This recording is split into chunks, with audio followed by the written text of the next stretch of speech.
I became a writer on accident. I think for me, writing wasn't something that I thought would happen for me because I wasn't a reader. And because I wasn't a reader growing up and didn't read anything until I was almost 18 years old, it seemed a little strange for me to become a writer. But if it weren't for studying and reading rap lyrics when I was a kid, I'm not sure I'd be here today. I was a young person who was obsessed with hip hop. I grew up right in the midst of hip hop growing its own legs and becoming sort of a national phenomenon and eventually an international phenomenon. And I would go and I would buy cassette tapes, and I would open up the cassette tapes and pull out the liner notes. And for all the young people out there who may see this, liner notes were a little piece of paper that came with every album, and you pulled it out and you unfolded it, and it was this long. And printed on this piece of paper were the lyrics to every song. And it was looking at those words on the page and seeing the shapes of those words on the page that I realized that rap music, when written, was poetry, the same poetry they were trying to teach me in school. And from there, I started to sort of mimicking it on the page and writing poems. And I did that for 15, 20 years, and eventually it became this thing that it is today.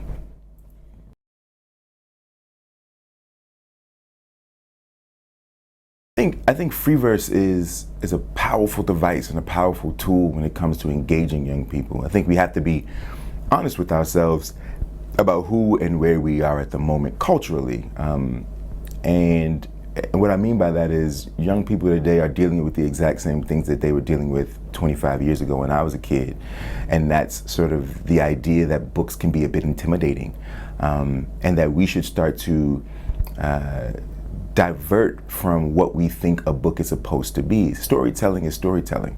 We can manipulate what storytelling means as much as we want. It's a creative art form. And so what free verse does is it shows young people that there are several different ways that you could tell a story. And furthermore, it whets their palates when it comes to poetry. I always say that poetry is the piano of literature. And what I mean by that, for all the musicians out there who understand that, what it means is if you can play the piano, then you understand how to play anything. And poetry is one of those, one of the literary genres that I do believe that if you can understand or grasp a verse, then you have a better inclination of all the other literary art forms and literary mediums. It's a building block. And if we could sort of trick young people into understanding that using verse and using free verse specifically, while also spinning an interesting narrative, then we've done our jobs doubly. Furthermore, I think that young people need a little white space sometimes. I think that we have to remember that not every kid is a reader. Not every young person is inclined to delve into Pride and Prejudice. The truth is that white space and the ability to constantly turn pages is invigorating to any kid who always felt like books weren't for them. And that's a special gift that we could give them through verse.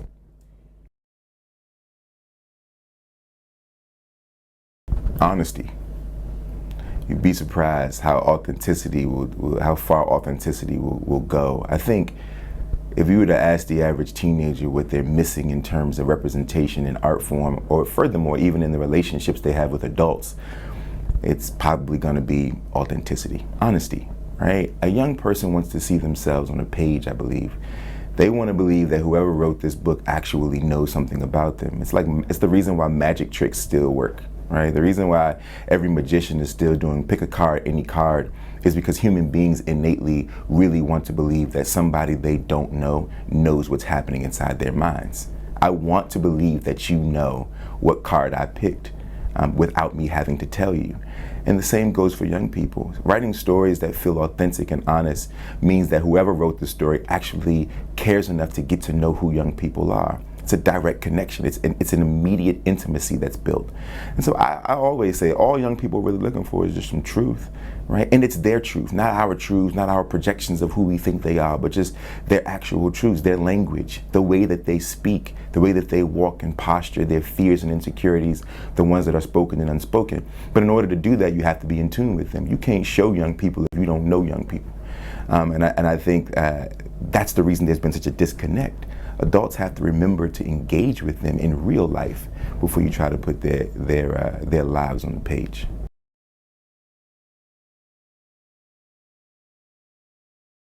I mean, in terms of long way down, the way that I engage with young people in terms of language to make it all authentic is, first of all, I spend a lot of time with young people. I have a 17-year-old little brother. He's pretty much a case study. I also have, young people all around me. I spend lots of time in juvenile detention centers all over the world, from Germany to Scotland, all over America. And I've been in those spaces where young people have been written off. And I've talked to them and I've listened to them, which is even more important. I do 150 school visits a year in America. I'm in the classroom most of the time.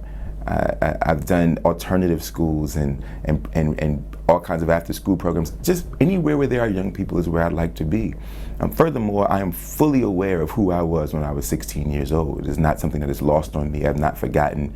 I am not ashamed or embarrassed, and I have not tried to wipe it from my life because I am now an adult who has a pristine sort of history, right? Which is what adults often do.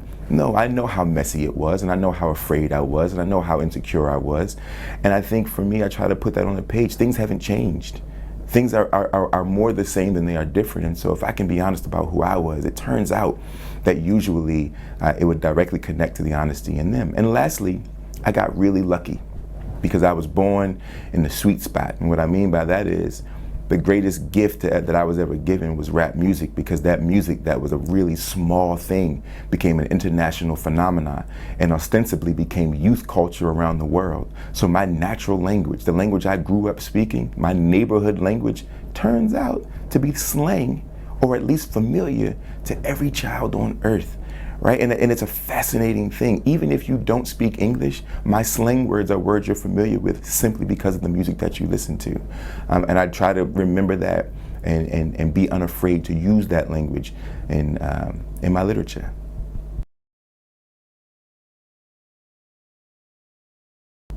I hear from lots of schools that my visits or my talks with young people are working. But when I say working, that means a lot of different things. I mean, when I go to a school and when I show up at a prison, the one thing I never talk about is books. It's the one thing I never discuss. I don't talk about reading or books because they're already in school. And that's what they're being taught. I mean, they're being talked to about every single day, all day, right? It's always about how you need to read more books and you need to do this and that and the third. I'm not a teacher. It's not what I came to do. What I came to do is connect. And so I show up and I basically talk about sneakers and tattoos. I talk about what it was like growing up when I grew up. I talk about my family dynamics, how terrible I was at reading, how terrible I was in certain parts of my academic career, how funny my life has been, the interesting things, the not so interesting things, the hard things, the easy things. When I first got published, when I moved to New York, how I blew my money on sneakers and seafood and worked odd jobs, lost everything, started all over. I mean, I tell the whole story because that story and the moment for us to connect on that which is real is far more important than me telling them to read. The truth is that human beings invest in human beings. They don't invest in product, they invest in people. And if I can get them to believe me, then they'll read anything that my name is on. And teachers have called me and emailed me and said, whatever you've done, it works. Principals reach out to me and say, look, man, I was concerned when you were giving your talk because it's so sort of left field and it's about, they want to know if I'm rich. And so we talk about it. They want to know what kind of car I drive. So we talk about it. And I'm willing to say anything if it means that when I walk out of this building, they flood their school libraries. And that's what happens every single time. And I think there's much to be learned from that, right? And this is why when I talk about authenticity, when I talk about relationship and intimacy, it proves it every single time that it's not about telling a kid to read, it's about giving a bit of yourself and getting them to really believe that you know what you're talking about, that you actually care about them, and then they'll do whatever it is that you ask them to. Every school in the world has the one teacher every kid loves, and yet we never ask ourselves, what is it about that one teacher that we can then mimic around the school? It's that simple.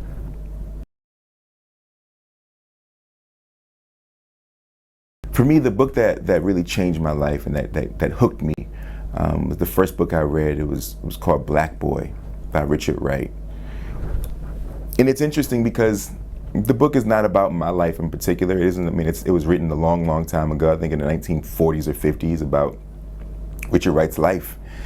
But what was interesting is on the second or third page of the novel, the main character, who is young Richard, he he sets the curtains on fire and he burns his mother's house down, and that was it, right? It was sheerly because the book was interesting, it was exciting. I couldn't believe that he had done this, there wasn't much exposition. We weren't building a world. It didn't take 100 pages for me to figure out what was happening in the story. It started off with him burning the house down, and that's all I needed. My 17-year-old self, that's all I needed to sort of hook me. After that, I went back and I read everything I needed to read. I read everything I was supposed to read when I was in school. I caught up on all the books. Turns out most of them are pretty good. Who knew, right? Moving forward, it sort of changed my life, and I realized that I did have a place in the world of literature.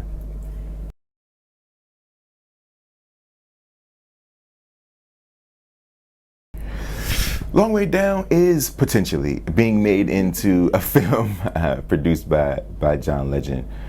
I have absolutely no involvement, honestly. I mean, I'm there to basically make sure that they catch the nuances. Long Way Down is a multi-layered story. It's really, really, really complex, more complex than I think most people know. I think you can read it on the surface and you get a really good story, or I think you can do a close reading of it and sort of break down and study and think about each word as an intentional word, and it would be a very different book for you. I think I worked very hard to hide all sorts of secret meanings and Easter eggs in that book, and that I need to make sure that John Legend's team understands, not that they need to use it all, but they need to know it all in order to build the movie that walks the line delicate enough for it to actually work. Because the book it's a tough book to make into a movie because you don't want to give anything away. It has to work the way that it works on the page, and that just takes information and a really, really, really deft hand.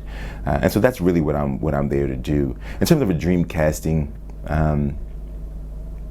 as long as they keep everybody black, I'm cool. You know, at the end of the day, I'm put some new people in the movie, introduce some folks. I know we have to have at least one superstar because that's the way Hollywood works, but I'd be interested to introduce some young, talented black actors and actresses into this film and give them some shine and give them some bump, the same way that people gave me opportunities years ago as a new talent. I think that's important. Introduce a new wonderkind into our landscape. Y'all just better make sure these are black people in this movie. That's my only thing. Other than that, I'm wide open.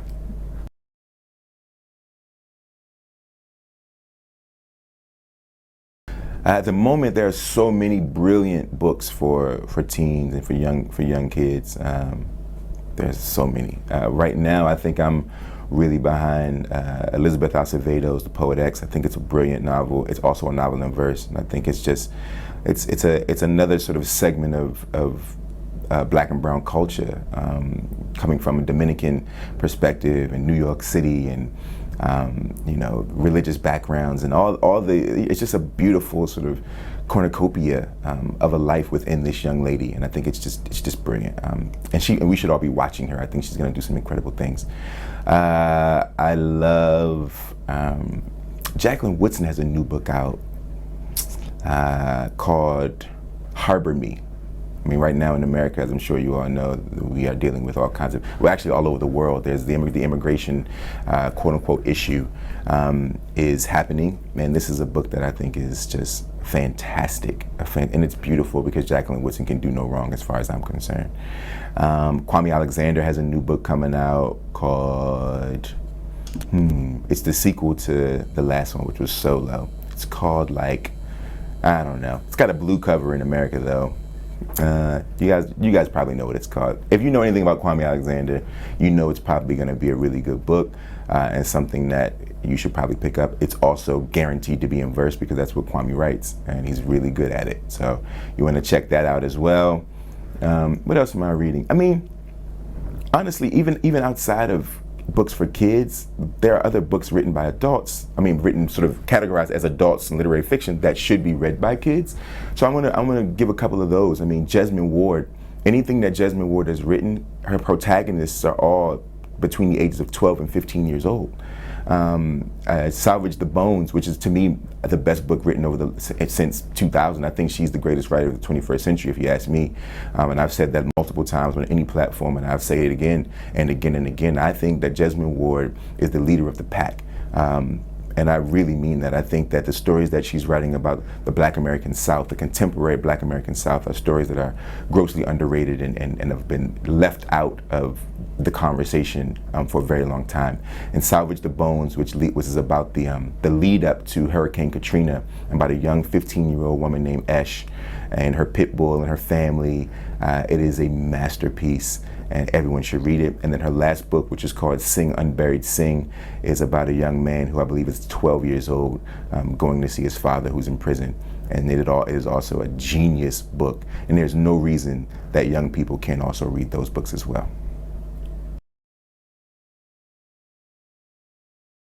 I am writing some stuff at the moment, and it's always really hard to talk about it because, you know, there are thieves everywhere. You know, it's just tough. But what I will say is I'm working on two things at the moment. One is sort of a standard novel, and one is in verse and some other things happening. One is really kind of a mix-up of styles, and then one is a standard novel. The one that's a mix-up of styles is kind of dystopian-ish and speculative fiction, which is different for me, even though Long Way Down has a little bit of spec in it. But this is a bigger leap for me. I want to try something new. I'm always interested in a new challenge. I really want to see, you know, if I can do it. The only reason I write books is to see if I can write books, you know. And it's about a young man who's born without a mouth, and what that means. And it's sort of a critique about the fact that if you are Black, brown, Muslim, LGBTQIA+, disabled, differently abled, in a part of any other marginalized group, it's amazing that you are rarely given an opportunity to tell your own story. It is such a travesty to me that everyone gets to tell the world who I am but me. And I wonder what that does if you think about evolution and how trauma changes genetics. I wonder what happens if 1,000 years from now, babies, little Black and brown babies, are born without mouths because they've never been able to tell their stories anyway. I wonder what would change and what would happen and how it would be. And so I'm writing a story about that, and I think it's gonna be, if I can get it right, I think it'll be an interesting tale. I think maybe not the easiest read, but sometimes we have to push the line. That's my job, is to push the line a little bit and to swing the bat as hard as I can. And I think this is a prime time to sort of broach that conversation.